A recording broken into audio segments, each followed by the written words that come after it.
Hi guys, आता हे बघा मी माझ्या प्रिंटर मध्ये आता इंक टाकतोय ब्लू वाली. हे बघा ही 600 रुपयाची इंक आहे, पण ती आम्हाला ऑनलाईन 400 रुपयाला भेटली. कशाला तर फ्लिपकार्टवर घेतली आम्ही इंक आणि 3003 ची पाहिजे, नाहीतर इप्सनचा हा प्रिंटर खराब होणार. चल आता आपण आता याच्यात इंक टाकूया. चल हे असं सगळं पॅकिंग बिकिंग काय करते असं इकडनं पण असं खोलू शकतो आपण, पण आपण इकडनंच करूया. असं एकदम सील पॅक आहे बघा, प्लास्टिक बिस्टिक आहे बघा. हे बघा इंक अशी आहे.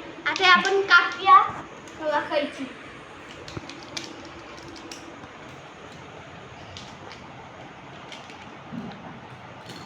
हो इकडनं इंक काढतोय बघा, कापलोय ही बघा इंक आम्ही याच्यात टाकतो. हे काय ब्ल्यू सी हे टाकूया आता याच्यात आपण असं खोलून.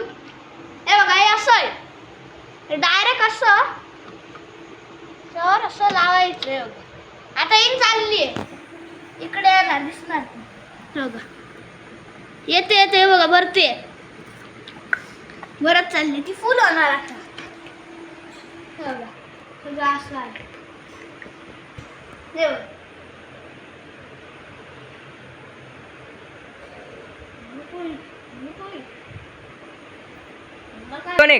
आता हे बघा इंक चालली आहे. फुल झालं का बघा, या फुल आहे बघा, फुल झालंय, फुल पूर्ण फुल झालंय. आता आपण हे काढूया. काढलं आता हे बघा एक्स्ट्रा इंक दिलेली आहे त्यांनी. हे बघा इतकी इतकी इंक एक्स्ट्रा देतात ते. फ्लिपकार्टवर खूप काय काय स्वस्त स्वस्त भेटते, एकदम स्वस्त. ही 400 रुपयाला इकडे भेटते, पण ही 600 रुपयाला भेटते इकडे. पण अमेझॉन एकदम स्वस्त 400 रुपये. आमचं काम झालं, डिलिव्हरी चार्जेस काही नाही. ही आज 003 चीच लागतील, नाही तर हा प्रिंटर खराब होणार आपला. तर बंद करून मी लावले.